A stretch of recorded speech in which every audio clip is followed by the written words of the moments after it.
Dr. Kieran Kirkendall is a transformative life coach and also an applied kinesiologist. And lately, the call of his life's work has widened, and where it's taking him has some surprises and unexpected crossroads, which we will hear all about. Welcome, Dr. Kirkendall.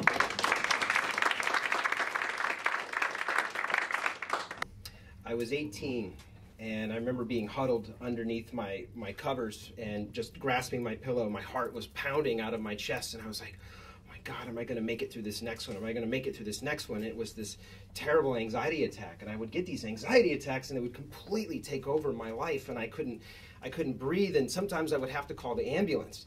And they would come to the house, and that was always a very embarrassing phone call to make. I knew that it was serious. Most of the time, I'd be able to drive to the hospital and just wait until I gasped for breath and just kind of crawl inside very humbly and say, okay, help me. And, you know, about this time at 18, I'd been diagnosed with fibromyalgia, and I'd been diagnosed with chronic fatigue. And fibromyalgia in Latin means, you know, fibrous pain, which is really, you know, good luck, buddy.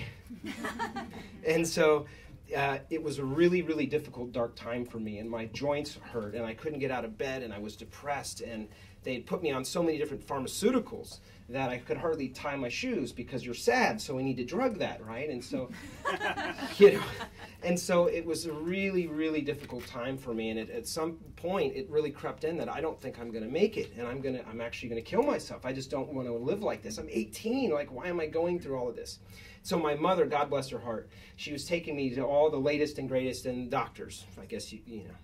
And so we were there, and I was like, please help me. And some of them were really wonderful, and others were just really didn't really seem to care at all. And so, you know, my mother, after going for a year or two, trying all of these different options, finally took me in to see a chiropractor. And I was like, why am I seeing a chiropractor? Like, this is back pain, you know, this is not what I'm dealing with. And this doctor saved my life. And I spent my time from 18, I'm turning 40 this year, traveling around with him around the United States being trained. And I fell in love with the work. And he totally shifted my life because the whole chronic fatigue, all of that stuff started to really resolve within a few weeks. When you look at the core, when you look at, you know, the emotional aspects, when you look at the consciousness aspects and the spiritual and all of those things, and the nutrition. And so fast forward to now, I've seen 40,000 patients, and I've had a practice for over a decade. And I fell in love with the work, and it's what I've dedicated my whole life to. And somewhere along the way, my heart started to say, this isn't it. And I was like, well, man, this is not what I read on the brochure in school. It's, you know, you go to school, you do a 401k, you have a white picket fence, you're a kid, and you know, but something was calling me deeper. And I was like, man, I don't know what this deeper thing was, but I was feeling really, really unfulfilled. And so fast forward till about 6-8 months ago, my very dear friend who lives in Bali, now, he used to be here in Austin, he's an engineer. And he sold everything he owned. And he was like, I'm tired of this. I'm getting rid of the Audi. I'm getting rid of everything. And I'm moving it down to a backpack. And he moved to Indonesia to find his father and to really discover himself. And he learned to surf, and he learned to play and DJ and model. And he just created this whole incredible life. But deep down inside, my very dearest friend that I met in 9th grade back in high school is still just feeling like I feel completely terrible. I feel unloved. I feel like my father has completely rejected me. So he got to this point in this level of depression he struggled with his whole life, to where he's like, I don't want to live anymore. I'm going to take my own life. And if in Bali they had handguns, he probably would have already done it. It was a really dire situation. So he calls me and I said, well, what do you want to do, man? And I knew his stuff wasn't really a physical aspect. It was really his consciousness of the way he was seeing his world around him. And so he says, I want to work with the shamans in the jungle. So I said, well, let's do it. This is new for me. So we fly down and we meet with these shamans, and we stay down there for about a month. And one of the medicines that we did was the tobacco dieta. And if you know of anybody that's ever done tobacco dieta in here, you know, the guy that owns the center comes in with a cup, and it's this tobacco, this murky water. And you know, that's heavy enough for most Westerners. They're like, why would you drink tobacco? Well, there, it's a medicine. This is how they actually purge some level of what they call the demons, or the mucus resides, you know. And in it is this garlic. And you're like, oh, that's lovely. Good. Kind of spices up the tobacco. And I was like, okay, I could do this. But the tobacco was, with the garlic in it, the garlic was just, it would cut right through you. And as a matter of fact, the second time I drank, I actually, left it all over the guy who was serving me immediately. And he's like, I run an insane asylum here. This is not the worst I've seen. It's okay. So I was relieved by that. But I witnessed there laying in the jungle, in this treehouse structure, and my best friend across the way, we were in seclusion because we were doing the ceremony, this radical healing take place in my heart and my own life, working with this ancient medicine that's so misunderstood here in this country. And my very best friend radically healed himself just going inward and really facing his own demons, which was amazing. And it was that day that I committed my life to, you know what, I'm going to follow my heart. The brochure said my life is going to look this way, but I'm going to follow my heart.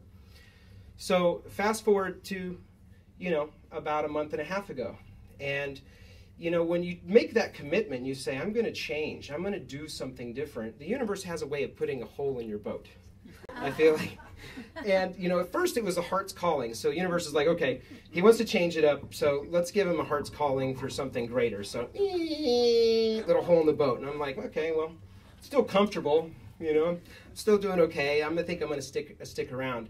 And then it's like, well, he's not jumping out of the boat, so let's give him burnout. So just burn him out completely. There's more holes in the boat. So I'm like overwhelmed with patients, and I'm doing this. I'm seeing 4 or 5 days a week, and I'm just, I can't do this anymore.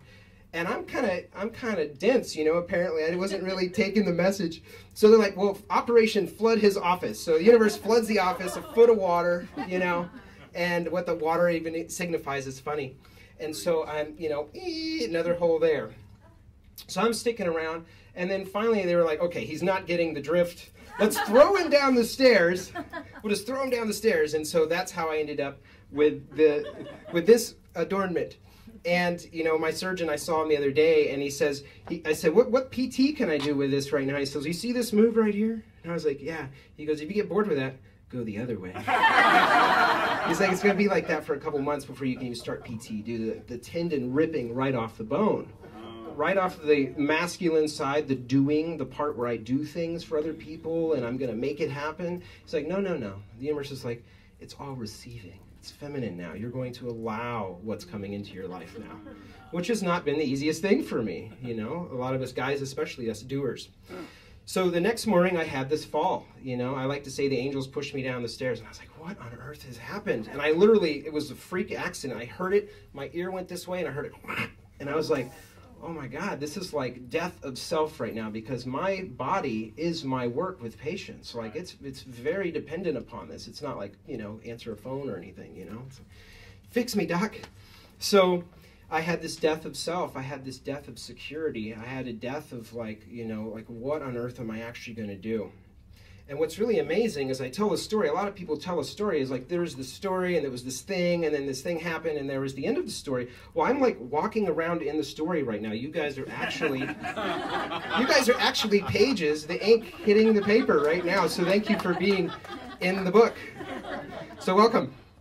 And I like to, it's kind of like when you order that pizza from the universe, like, the universe, I've decided, I'm committing, I want something new. So it's like, okay, well, he wants a pizza. So you get the pizza, you hear the knock at the door, you open the box up, and the heat hits your glasses, and you smell it. Oh, God, the cheese. And you get ready to bite into it, and there's these anchovies. Like, oh, God, there's anchovies all over the pizza. And, it's the anchovies I'm finding in my life and in my unfolding story that really brings the joy. It's the things that you look back and you say, I cannot imagine this whole thing coming together the way it did. It's like the caterpillar. How the hell do you walk with all those legs? And he starts thinking about it. He's like, I don't know. And he just falls down. Because he's like, being in that, really beginning to think about, trying to think and try to figure it out, is really what takes us out of our heart, I'm realizing, for me. And so I've really decided to follow what's in my heart and allow it to unfold.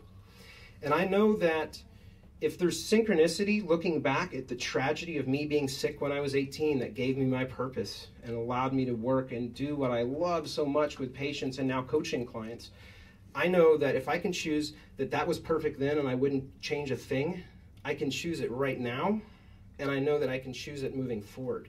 That it's all perfection if I see it that way. And so that's been a huge lesson. I've really sat for the last month and a half with myself meditating and saying, okay, what am I doing here? This is completely new. This is an unfolding here. And something of me is dying. So I have to allow that to die for something new to occur. And this is the hero's journey, the slaying of the dragon, you know? And it's the chick breaking through the shell to its triumphant victory. I am alive! You know, it's the shoots growing through the gravel and through the rock that make it really beautiful when they begin to flower. And any good farmer will tell you that the more bitter the fruit is on the vine, the more sweet it is when they harvest it. So I keep going back to that and saying, okay, I choose it's beautiful, I choose it's beautiful. So I know that whether I resist it or I'm going to allow it in my life, it's still going to happen. So I've chose to really allow it. And I keep asking, well, what am I not allowing to die? And we all have parts of our consciousness. And so for me, you know, there's the controller, the injured child, yes. And so the controller, I was like, well, what is the controller not wanting, you know, to die? And it's like, well, he doesn't want to lose the ability to stay in charge. And so what's the lesson for me is like trust.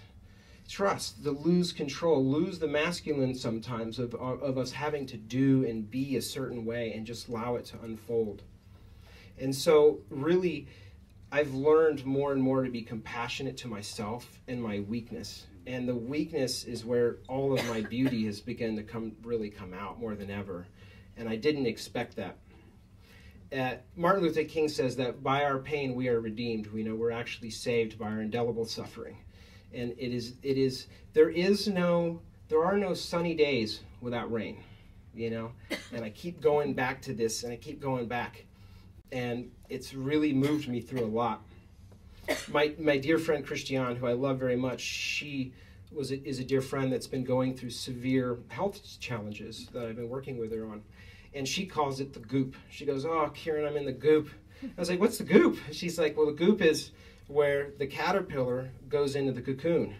And it turns out that when the caterpillar actually goes into the cocoon, it turns into this kind of amorphous, homogeneous mixtures of, you know, slime, and it literally becomes something new. And these imaginal cells break forth. And, you know, a caterpillar going into a cocoon thinking it's a caterpillar, it's a death. And a caterpillar going into the cocoon knowing it is a butterfly is a birth, is a total rebirth. And that's where I felt where I've been. And, you know, I've got to be honest, as a humble student, you know, of life, like all of us, is, you know, I'm sitting there and sometimes I've had breakdowns, you know, just total breakdowns around, like, what am I doing with my life? I had no idea, this upset, this injury, this health thing. I've seen so many patients myself go through such traumatic stuff, you know. And for me, it's been really tough at times, but it's, looking back, I wouldn't change a thing even now. And I love to think about the fact that our sun is our closest star to planet Earth. 94 million miles away from our Earth is our closest star. And our second closest set of stars is Alpha Centauri, which is 4.4 light years away. And those are two closest. And scientists say that there's more stars in the universe than there are entire grains of sand on the planet. Wrap your head around that. And not only that, they actually, some of them, you know, there's disagreement, of course, but they say, some of them say 5 to 10 times the amount of grains of sand on the Earth. That's unbelievable. And here we are just spinning on this part of the planet, you know, listening to this redhead guy in this Dungeness type room. It's pretty amazing. And so, and to add one more thing is that we are literally being showered every day with 100 metric tons of space debris, 100 to 300 depending on the day. So I started to remember, you know, I am all that is, ever was, and ever will be. I am connected to something so much greater. My cells, my atoms were cooked by stars, you know? And so this is my rebirth. I'm claiming that. And it's to remember that I'm powerful. So in deciding that I'm going to follow my heart this way, and it's been the most exciting thing that's unfolded, magic has started to show up. A coaching practice that I've always wanted, where I incorporate like everything that I've always done with patients, but now do it for much, much longer, and can really sit with people and allow their stuff to all unfold and really create like, what is it in their heart that's coming for you, and what do you want to bring into the world? You are your own greatest, inventor and teacher and scientist. Like, who told us that we're not those things? And somehow we get those in us, and it's like, let's birth something new, and that's really my commitment. And like I was saying, in working with patients and clients over the years, I feel like I've been standing on the riverbanks, with whatever concern or whatever conditions going on, and I would say, just hang on, it's okay, everything's going to be all right, But when I got thrown down the stairs and into the river that is my life, and it got really choppy really fast, and I'm trying to grasp at the foam that is the river in my feeble attempt to not drown, and I'm clutching against the side of the river banks. I just finally said, I'm just going to let go and trust. And I just began to float. And I went down the river really fast. And I'm not at the destination. I don't think any of us really are yet. Sorry to break your hopes. But but I mean, we're still, it's an unfolding.